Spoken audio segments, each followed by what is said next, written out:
Alright, let's get real for a moment. The outrage against idols like Yunjin and Somi for simply being seen with a Starbucks cup is not just misplaced, it's completely unfounded. Let's clear up some misinformation here. Starbucks hasn't operated in Israel since 2003. That's right, over 2 decades. Yet fans are relentlessly attacking idols over this baseless claim. Here's where it gets even more absurd. Starbucks isn't even on the official boycott list for companies that allegedly support Israel. That's right. The whole premise of the outrage is not just flawed, it's outright false. But why let facts get in the way of a good social media mob, right? It seems like every few months, there's a new target for misplaced anger, and this time, it's Starbucks. Next time, it could be any other brand that has little to no connection to the actual issues at hand. This kind of behavior is the perfect example of performative activism. People are quick to jump on a bandwagon, shout loud slogans, and act outraged, all for the sake of appearing morally superior.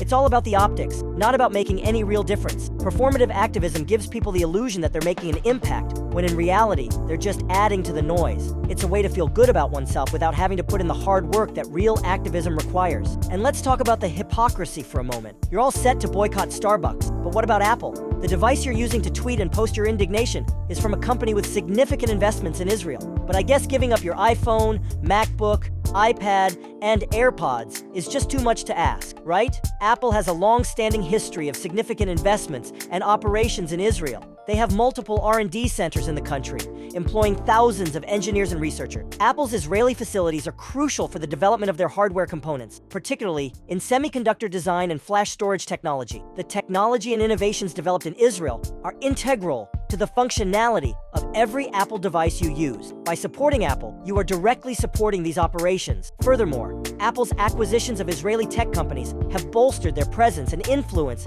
in the region. If you're serious about boycotting companies tied to Israel, then your iPhone, MacBook, iPad, and AirPods should be at the top of the list. Think about the other brands you use daily. Many of them have ties to various global issues, yet you selectively boycott one and ignore the rest. This selective outrage doesn't solve anything. If you're truly committed to your cause, then consistency matters. Are you prepared to give up all your favorite brands? Or is this just about appearing righteous on social media? So why Starbucks? Why is there so much noise about this particular company? It's simple. Visibility and ease. Starbucks is a recognizable brand, and it's easy to target something that's so ubiquitous, but it goes deeper than that. Boycotting Starbucks is convenient. It's a simple act that doesn't really disrupt daily life. You can easily avoid Starbucks because there are countless other coffee shops out there. It's a low-effort way to feel like you're making a difference without any significant inconvenience. This ease of boycotting Starbucks contrasts sharply with the challenges of boycotting other brands like Apple. Giving up your iPhone, MacBook, iPad, and AirPods would significantly impact your daily life, your work,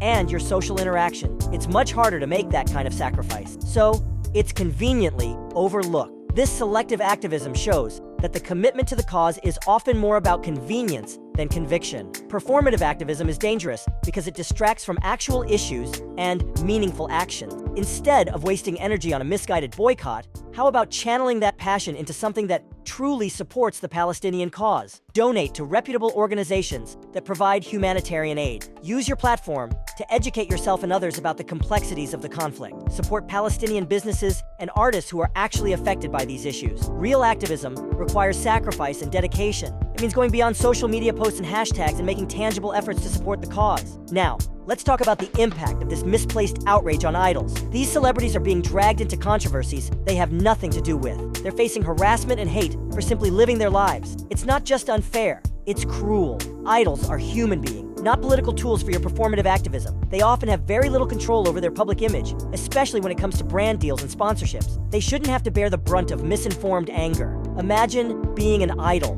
who wakes up to a barrage of hate messages because they were seen drinking coffee. It's absurd and detrimental to their mental health. We need to hold ourselves to higher standards and ensure that our activism doesn't become another form of online bullying. Why Starbucks? Why is there so much noise about companies that aren't even relevant to the issue at hand? It's simple: visibility and ease. Starbucks is a recognizable brand, and it's easy to target something that's so ubiquitous, but this does nothing to actually help those in need. Boycotting these companies isn't going to change anything, especially when the facts don't support the outrage. Real activism isn't about going after the most visible target. It's about understanding the nuances of the issue and addressing it at its roots. Performative activism is all about appearances. It's about making a show of support without putting in the real effort needed to make a difference. It's about tweeting and posting, not about donating and volunteering. So, Let me ask you this: how much money have you donated to Palestinian causes? How much time have you spent educating yourself on the conflict and finding ways to help?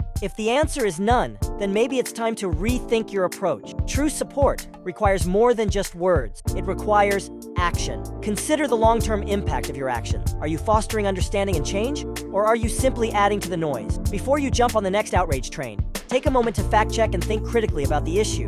Are you making a real difference, or are you just trying to look good on social media? Let's focus on actions that genuinely support the causes we care about, and think about the broader implications of performative activism. It can dilute the efforts of genuine activists and divert attention away from more effective actions. It's essential to recognize the difference between raising awareness and creating unnecessary noise. Our actions should aim to educate, inform, and inspire real change, not just signal virtue. So, what do you think? Is this performative activism actually helping anyone? Or are we just spinning our wheels in the mud? Let's discuss in the comments below. And if you enjoyed this video, make sure to like, subscribe, and hit that notification bell for more content like this.